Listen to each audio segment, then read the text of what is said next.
Yawwa sai. Me zan gani lafiya gardi ya shigo mana cikin gida? Gardiya dai.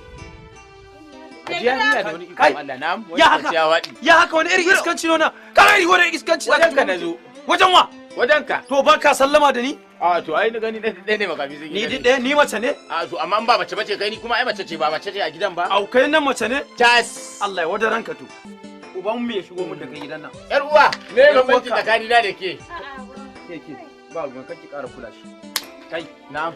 inan inda ka fito. A'a tambaya ce ka tsaya dan Allah da annabi tambaye ka tunda na riga na shigo ne kuma ya rage. Ne masanin hanyar Abuja da Allah da annabi ta ina zan bi tafi da ni gaskiya bana son hada jinsin tafiya da ƴan maza. In dai ba ɓaci ce ba. Dan Abuja ce ai wannan mai sauki ne. Akwa ni ne masanin Abuja. Ni ko ni na san Abuja. Daga nan idan ka tashi zaka je Wudil. Idan ka je Wudil zaka yi gabas da garin Wudil.